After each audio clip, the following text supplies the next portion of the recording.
Gimel Aleph. Gimel Aleph. Okay.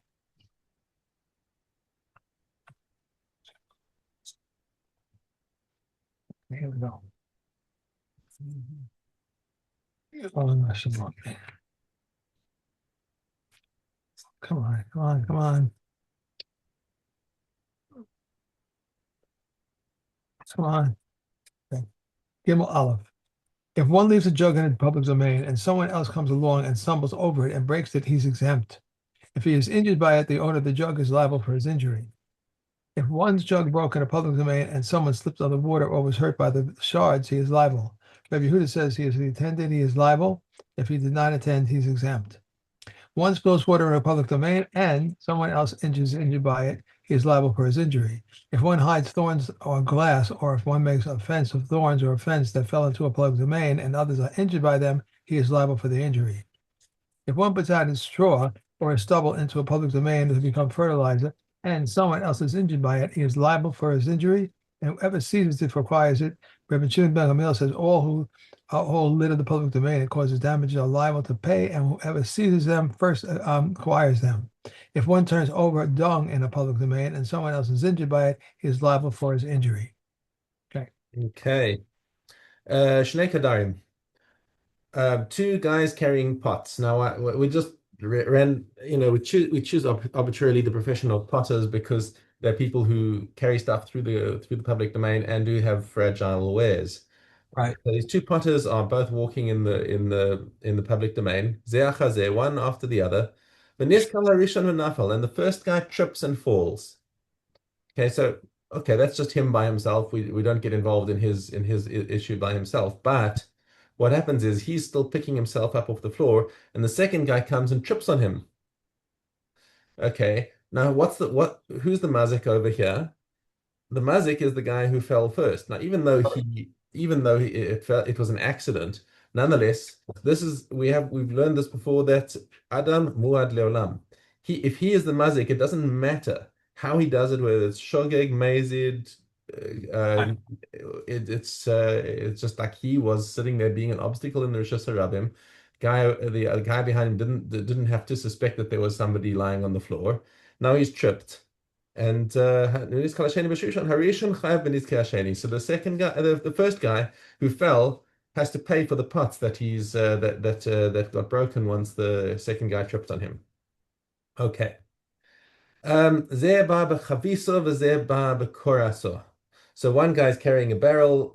This is talking about an earthenware barrel, probably. So one guy's carrying a barrel over his shoulder, and the other guy is carrying a beam over his shoulder. So they're both walking and they're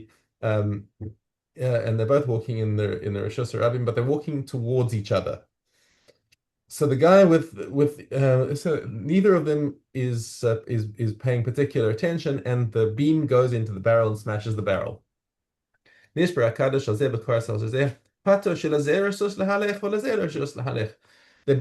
rishus to walk in the Rishus Harabim. Neither of them has done anything particularly wrong, and both of them are expected to look out for the other. And if the guy who's carrying the barrel, doesn't look out for the fact that other people are using the Rishus Harabim, that's his problem. However, what happens if they're not facing each other? What happens if they're walking one after the other? So the guy in front is the guy with the guy with the beam, okay, and the guy behind is carrying the barrel. So now, the guy behind is going to have to be careful because he sees that the guy with the beam is in front of him and can't see him because he doesn't have eyes in the back of his head. So what happens if he walks faster than the guy with the beam and gets his barrel smashed? No, that's his own problem. That's what the Mishnah says. Nishbara hachavis b'kora patur bal hakora. However, im amad bal hakora chayav. If the guy with the beam was walking and he suddenly stopped, and without giving time for people behind him to compensate, and then the guy with the barrel didn't realize that he'd suddenly stopped, now he becomes chayav because that was inconsiderate of him to stop and suddenly create basically a bore. He's created something for the other guy to stumble onto. However, im amar lebal chavis amod. So basically, what it's teaching us is that you've got to have road sense when you're walking in the Rosh Hashanah with a big beam. You got to say, I'm stopping, and then you stop, or you hold up your hand or say like I'm stopping. Um, just to give people a sense that you're about to slow down. It's kind of like this gives you a precedent for using indicators when you're driving.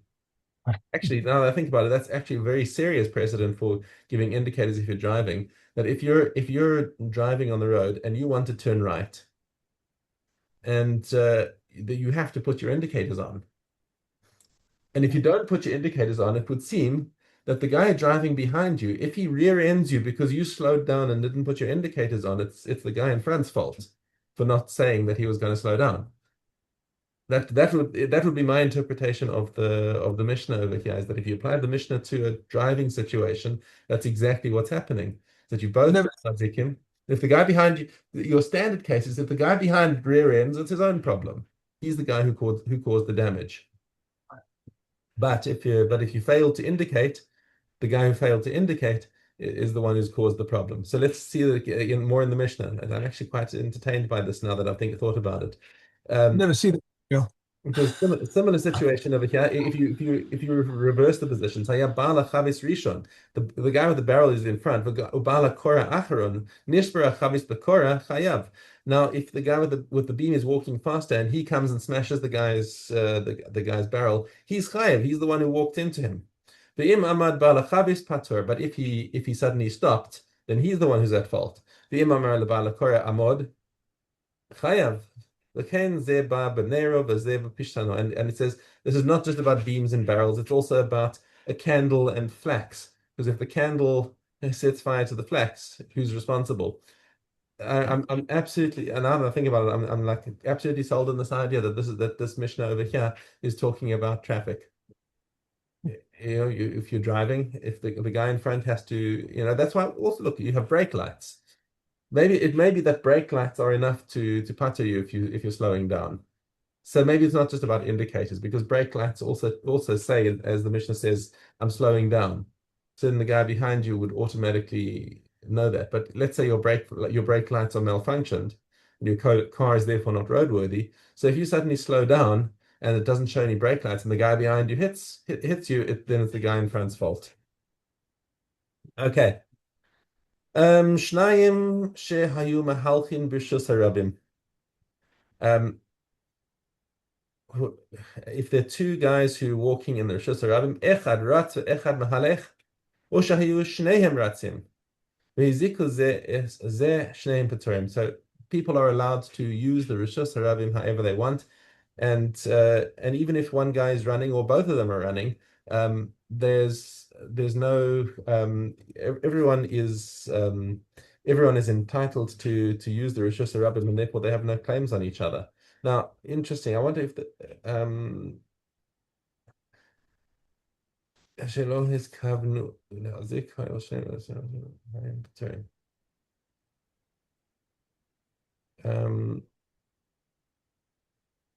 so there's the Gemara explains that this Mishnah is dafka dealing with Erev Shabbos, where people are typically rushing to get things done before Shabbos, and therefore we relax the rules of the Rishus Harabim that people can run. But on a regular day, the guy who's running through the Rishus Harabim would be chayav.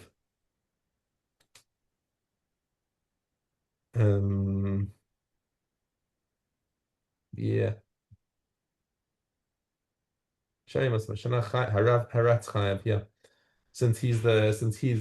Most people who are using the Rishus Harabim are just walking normally, and if a guy starts running, then he causes damage because he's running, then he becomes chayav. But Erev Oh, Shabbos is different. Okay, Kiddushin. okay. Gimel Yud Dalet. No, Gimel Dal- Yud Gag. Dalet Dalet. Dalet. Dalet. Okay. Dalet. Dalet. Dalet. Dalet. Yeah. Okay. One who marries the daughter of a Kohen must investigate her through four mothers who are eight. her mother, her mother's mother, her mother's father, mother, and a mother, her father's mother, and a mother, and a father's mother, and her mother. Anyone whose ancestors were known to have been from the public officials or from charity collectors may marry off their daughters to a Kohen, and it is not necessary to investigate the descent. Rabbi Yossi says also one who signed as a witness in the court of Yeshaya, Hana, Sephoria, Rabbi Kanan ben Antigonus says also one who is enlisted in the king's army. Rabbi Eliezer ben Yaakov says if a non-Kohen married a proselyte, his daughter is qualified to marry a Kohen. If a proselyte married the daughter of a regular Jew, his daughter is qualified to marry a Kohen. However, if a proselyte married a proselyte, his daughter is qualified for marrying a Kohen. This applies to both the proselyte and the freedman, and even 10 generations, unless his mother is a Jewish descent. Rabbi Yossi says even if a proselyte married a proselyte, his daughter is qualified to marry a Kohen. One who says this son of mine is a mamzer is not believed. If they both say, concerning the priest of the room, he is a mamzer, they are not believed. Yehuda says they are believed. Okay. All right. Hold on.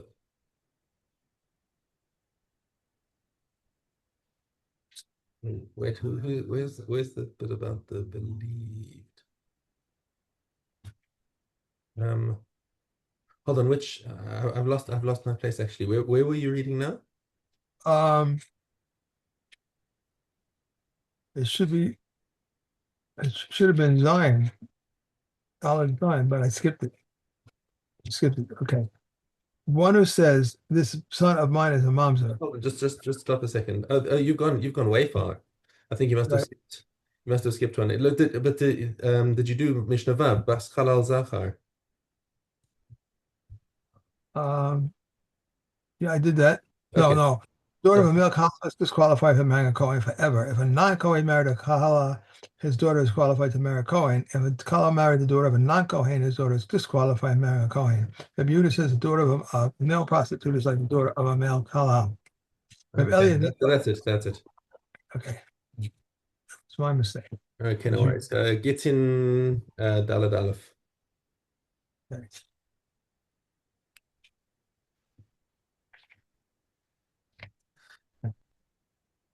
If one sent a get to his wife and counted the agent, and sent an agent after him, he said to him, if that get that I gave you is void, it is void. If he reached his wife first, or sent an agent to her and said to her, the get that I sent you is void, it is void. But if the above occurred after she received the get, he can no longer nullify it. Originally, he would convey a court elsewhere and nullifying Rabbi Gamliel the elder decreed that they should not do this for the sake of the general good. Originally, he would change his name and her name. I don't know if it's the name of his town, the name of her town. But Rabbi Gamliel the eldest decreed that they write the man so and so and any name he has, the woman so and so and any name she has for the sake of the general good. A widow is not paid from the property of orphans except with the oath. They cease from imposing an oath upon her. So Rabbi Gamliel the elder decreed that she should make a nether repeating whatever the orphans wish and collect her kasuba. Witness sign on a get to for the sake of the general good. He'll decree the pro-bill for the sake of the general good. Okay. Kasubas.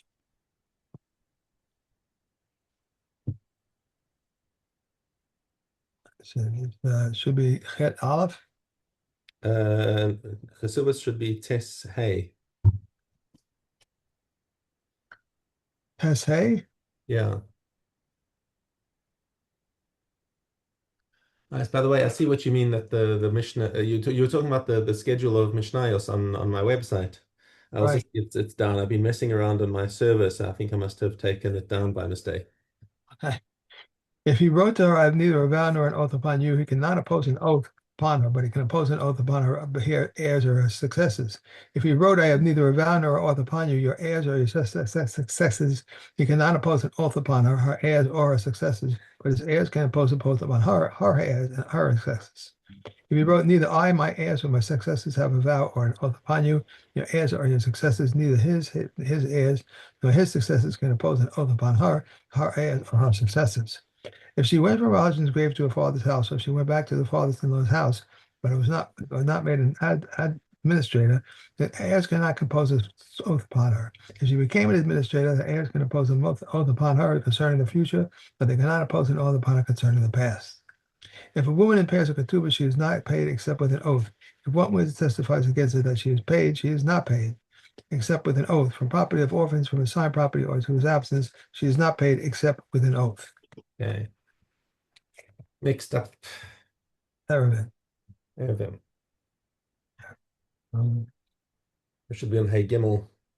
okay.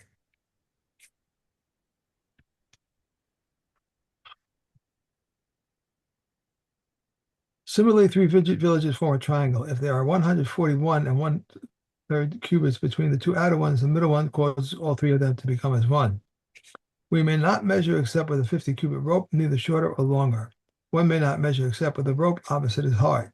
If he was measuring and reached a valley or a mountain, he should span it and return to his measuring. If he reached a mountain, he should span it, and return to his measuring, provided he does not go out of the Tchum. If he is unable to span it regarding this, Reb Dosa ben Yair says, stated in Meir's name, we have heard that we pierce mountains. Okay. We will not accept men's measurements except from an expert. If he extended the kum at one point and shortened at another, the extended the kum is followed. If one extended while another is shortened, the one who extended is followed. Even if a male slave, female slave is believed to say until there is a Sabbath, here is the Sabbath to whom, for the sages not say this law to be stringent, but to be lenient. Okay. And we Mikvos. have Mikvos.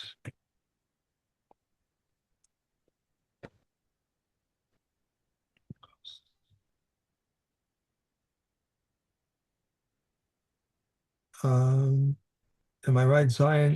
Zion Hay? Zion Oh, Vav. Bob, okay. If a mikveh contains exactly 40 saw and two persons went down into the mikveh and immersed themselves one after the other, the first one becomes tahor, the second one remains tameh. Rabbi Yehuda says that the feet of the first one is still touching the water, the second one also becomes tahor. If one immersed therein a thick blanket and lifted it out, as long as a part of it touches the water, whoever immerses himself becomes tahor. Regarding a leather mattress or cushion, as soon as one raises the lip out of the mikveh water, the water within them becomes drawn water. What should we do? You should immerse them and lift them out with their bottoms upwards. If one rests there in the bed, even though his feet were sunken into thick mud, it becomes tahor because the water comes first. Regarding a mikvah or shallow water, one can depress therein even bundles of wood, and bundles of reeds so that the water rises. And one can then go down and immerse himself. If a needle was placed on the steps of a cave and one moved the water to and fro as soon as the wave passes over it, it becomes tahor. And the land of Israel is tahor, and Om is mikvos and tahor. Mikvos and Gentiles outside the land are valid for Balkari, even if they were filled by a canal.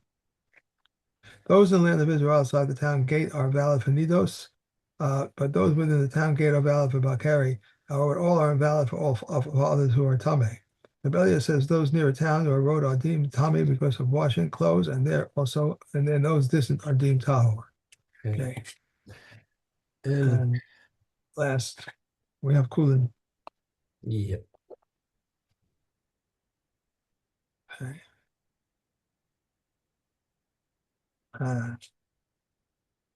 This page. Okay. Oh, Yeah, we should be on Vav Vav. okay. Oh, all right. If one slaughtered 100 beasts in one place, one covering suffices for them all. 100 fowl in one place, one covering suffices for them all. A beast and a fowl in one place, one covering suffices for them all. The Yehuda says if one slaughtered a beast, he must cover its life blood, and afterwards slaughter the fowl. If he slaughtered it and did not cover the blood, and someone else saw it, he is required to cover it. If he covered it and it became uncovered, he is exempt from covering it. If the wind covered it, it is Take required. a second. I think we went backwards here.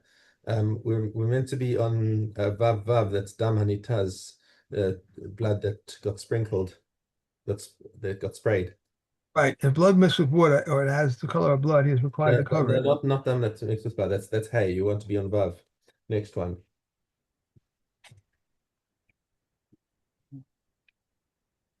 Okay. If blood splashes on or is on the knife, one is required to cover it. Said Rabbi Yehuda, when there is no other blood but that there is no blood other than that, he is exempt from covering it. With what may we cover and what may we not cover? We may cover with fine dung or with fine sand, with lime or with potsheds, or the brick or with the cover of a cast that was crushed. So we may not cover over the coarse dung, with the coarse sand, or with a brick or with the cover of a cast that was not crushed. Neither may he invert a cat vessel over it. Rabbi Shimon ben Gamliel stated a general rule: whatever makes plants grow may be used for covering, or whatever does not make plants grow may not be used for covering. Um, the prohibition against eating the sinew of the hide applies both in the land and outside the land. When the temple exists and the temple does not exist, to consecrated animals and consecrated ones, and applies to an animal or to a beast to the right thigh and to the left thigh, but it does not apply to a fowl because it has no spoon-shaped hip. And it applies to a fetus. Rabbi Yeshua says it does not apply to a fetus, but when fat is permissible. Butchers do not believe concerning the sinew on the thigh. These are the words of Rabbi Meir, but the sages say they believe concerning it and concerning fat. One may Yeah, say the that's Gentile it. We're thigh. done. Okay. Okay. All right. I'm gonna run. Have a wonderful day. Good week. Good, you too. I'll see you tomorrow.